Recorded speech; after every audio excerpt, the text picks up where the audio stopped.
Энх болд 2 жил хаана байсан бэ? Монгол Ардын намаас ерөнхийлөгчийн сонгуульд нэр дэвшигч Мэ Гомбын энх болдын боловсролын асуудлаар нэгэн сонирхолтой эрэл хайгуул хийхэд хүрлээ. Учир нь түүний Монгол даяар тараасан сурталчилгаанд зориулсан намтрыг та бүхэн харж байна. Уг нь намтрын боловсрол хэсэг дээр 1982-оос 1987 онд Монгол улсын их сургуулийг төлөвлөгч эдийн засагч мэргэжлээр төгссөн гэсэн байна. Уг нь Монгол улсын их сургуулийг 4 жилээр төгсдөг. Гэтэл Мэ Гомбын энх болдын намтраас харахад 5 жил сурч төгссөн болцоход байгаа хэрэг. Төлөвлөгч эдийн засагч хүн ганц жилийг алдаад биччихлээ гэж саная.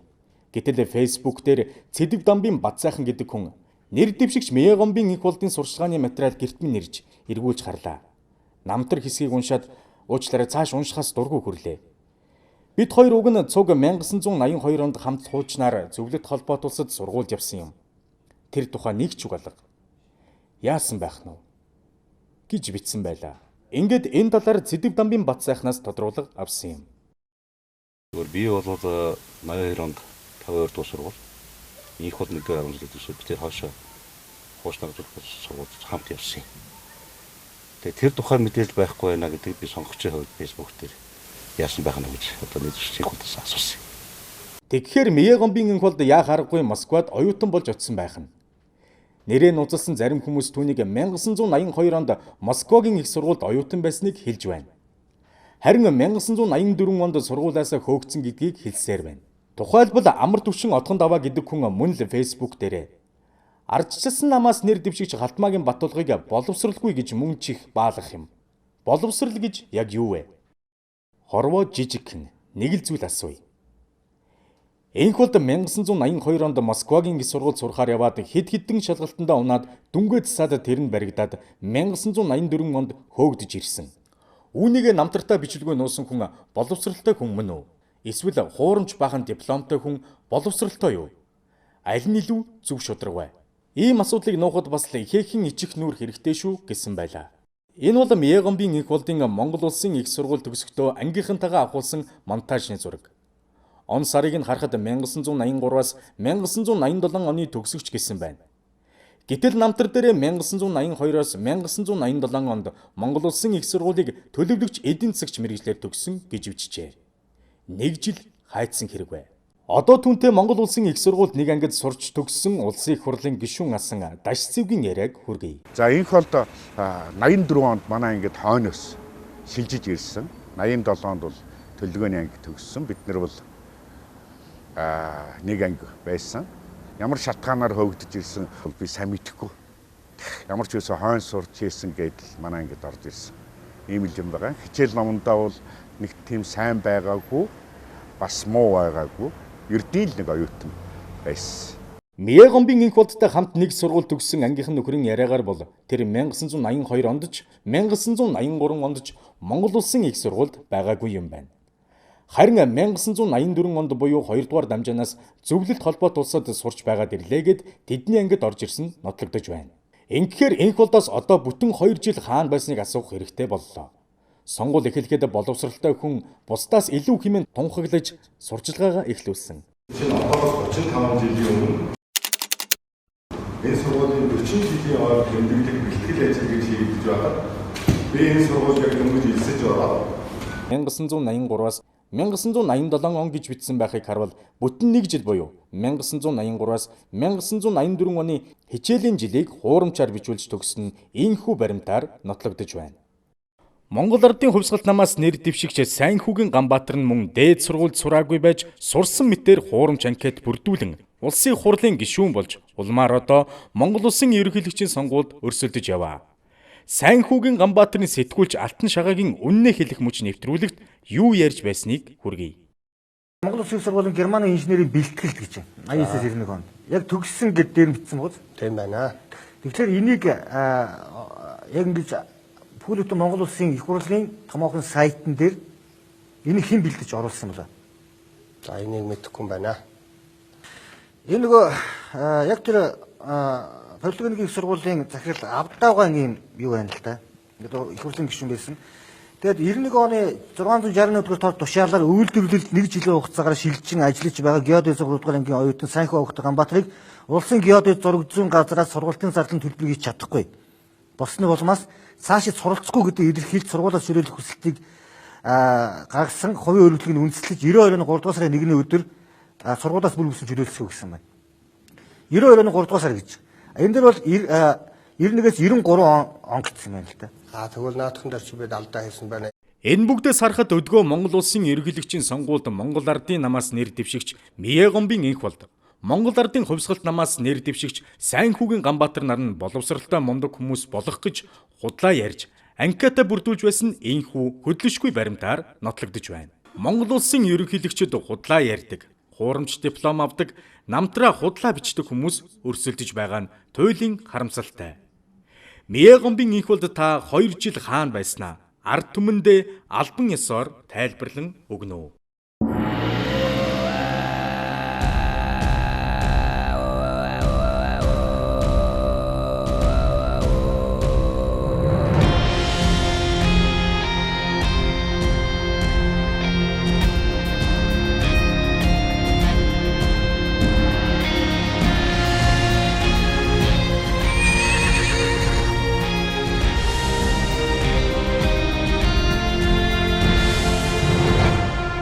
Монгол ядам ардчилсан намаас нэр дэвшигч Халтмаагийн Баттулгын төлөө сандаа өгцгөөе.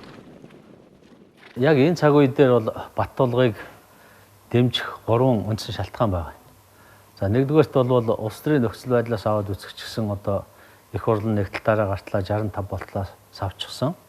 Улс төрийн тэнцвэр нөгөө сөрөг хүчин бусд хүмүүсийн үг яриа сонсдог гэдэг юм бол өнгөрцөн. Ийм байгаа юм. За тэгээ ерөнхийлөгчийн нэмээд нэг намаас гараад авах юм бол энэ бол улс орон тийм олигтой сайн болохгүй.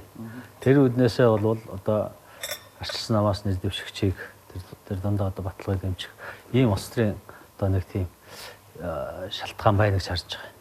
Улс төрийн хүчний харьцааг тэнцвэржүүлэх хэрэгтэй байна. Монгол улсын их хурл нэг намын 65 суудалтай бүтэц бий болсон байна.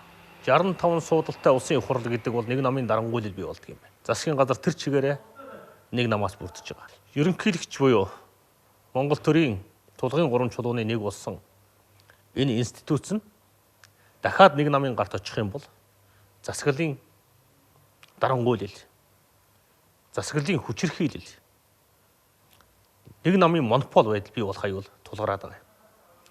Иймээс эх оронч сэтгэлгээтэй Баттулга гэдэг ерөнхийлөгч бол Монголын улс төрийн тэнцвэрийг хангаж чадна гэж харж байгаа. Энэ утгаараа дэмжиж байгаа. Ерөнхийлөгчд тохирох шиг чанар гэхээр Монголынхаа төлөө юм хийчих юмсан. Нэг босгочих юмсан. Бүтээч юмсан гэсэн нэг тийм чанар бол надад их зөв юм байна гэж харагддаг. Ер нь Баттулгыг дэмжих олон шалтгаан байна. Монголын төр цөөнхийн гарт орсон байна. Эрх мэдэлтэй бизнес бүлэглүүд Монголын төрөөр тоглож байгаа.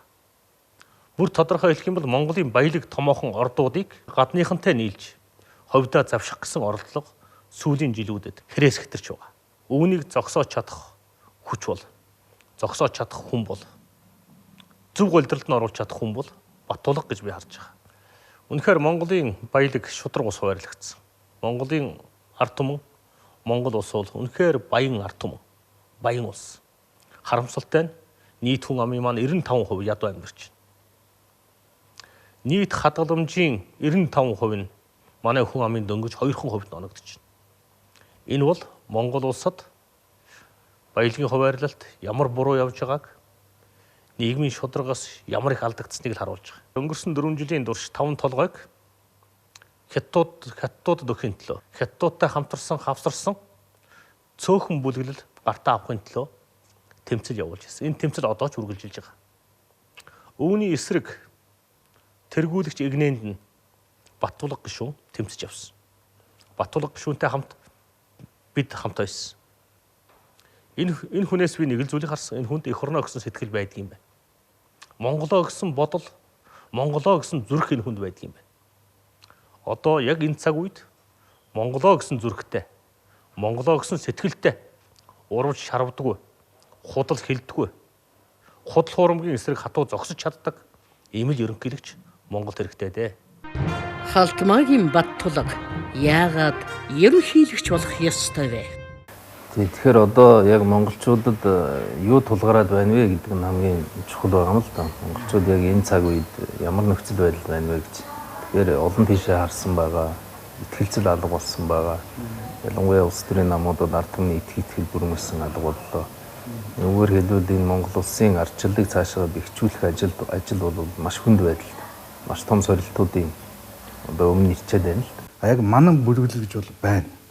90 оны нарчлалын олдыг далимдуулж өнөөдөр төрийг утгасан, нийгмийг өмүүлсэн, эдийн засгийг багалзуурсан ийм бүлэгэл бол үнэхээр бодтой бий болчиход байгаа. Эднэрт бол нам хамаахгүй, үзэл бод хамаахгүй.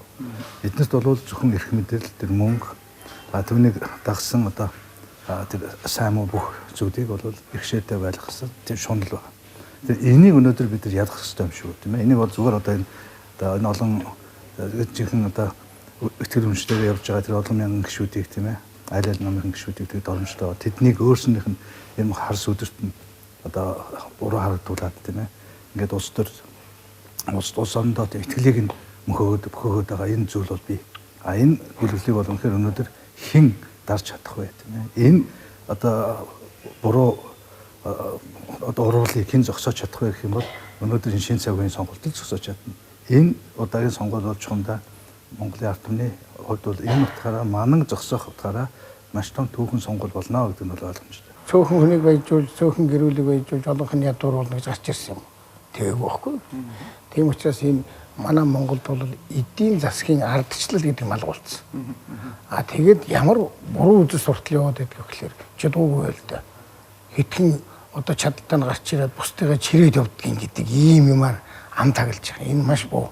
Би бол тэгж боддгоо. Би бол дундаж давхар гэдэг юм бий болох хэвээр. Эрвэхээр юу нь яасны чинь пөрөөсний татвар нэмэх вэ? Юу яасны чинь хүмүүс төр татварын ачаал нэмэх вэ? Яавал бензинийхээ үнийг буулгачих болох вэ? Яавал өргөн хэрэглээний барааны үнийг өсгөхгүй бодлого юм ярих вэ? Яавал хүмүүс ажилтаа болох вэ? Яавал хүмүүс маань тэр ажлыг хийгээд авж байгаа 5-3 төгрөг нь амжиргаа авахд нэмэр болох вэ? Хүрлцгөөс болох вэ? Ийм бодлого хэрэглээ болох хэвээр. Энэ бодлого бол дээд зэрэгээр гаж бодсон. Энэ дээд зэрэгээр гаж бодоход энэ газрын дорх баялаг их нөлөөлсөн. Дээр нь шуналтай цөөхөн хүмүүс энд бол асар их үүрэг гүйцэтгэж байгаа. Тийм учраас би энийг таслан зогсоохын байгаа биз дээ гэж. Таслан зогсооно гэж. Би тийм учраас энийг таслан зогсоох нь Монголд хэрэгтэй. Шинэ цаг үеийн төлөөлөл гэж үнэхээр хэнийг хэлэхэг бол одоо манай бат бол нүдэнд яа харахгүй тусандаа тийм ээ. Тэгэхээр нэг өөрөө өөртөө ихтэй тийм тамирчин хүн одоо дэлхийд Монголынхаа нэрийг зурааруулж ирсэн хүн гэдэг юмар харагдаад тийм ээ. Өөрөө юм баялаг бүтээсэн тийм ээ. Энэ хүний зовлон мэддэг. Энэ одоо яг жинхэнэ нэг л ард түмэн дундаасаа гараад ирсэн, тороогоор гараад ирсэн тийм ээ. Энд чинь одоо өөрөө бол хаанаас нь харсан одоо энэ цаг үеийнхээ илэрхийлэл юм уу тийм ээ. Энэ цаг үе авч явах хэвээр хүн мөнөөс муу юм уу гэж харагдаад байгаа юм да. Үнэхээр нам улс төр гэдгээсээ илүү надад тэр талаасаа би одоо хамт өрсөлдөө манай намын хамт олон бол үнэхээр тэгэл үдэ болоод өнөөдөр бол энэ хүн юм аа. Тэгээ энэ цаг үед бол одоо ард түмний захиалаар өнөөдөр Монгол улсад чухамдаа яг ийм хүн өнөөдөр энэ өөрчлөлт шинжтэй хийнэ гэдэг тийм ээ. Энэ том сонголтыг гаргаад ирлээ. Энэ цаг үеийн өгөгдөл өөрөө монголчуудыг нэг зүрөө харуулахыг шаардж байгаа. Энэ шаардлагыг биелүүлж чадахгүй энэ цаг үед ерөнхийлөгч болох хэрэгтэй. Баттулга нэр дэвшигчийн одоо өнөөдөр хүртэл хийж ирсэн ажил үйлс бол ерөөсөө монголчуудыг дандаа нэг зүрөө хөтлөхийн төлөө өөрийнхөө бүх хүчин чармаалтыг гаргаж ирсэн. Ялангуяа монголчуудыг Монгол орн болвол түүхий эдийн экспортлагч биш.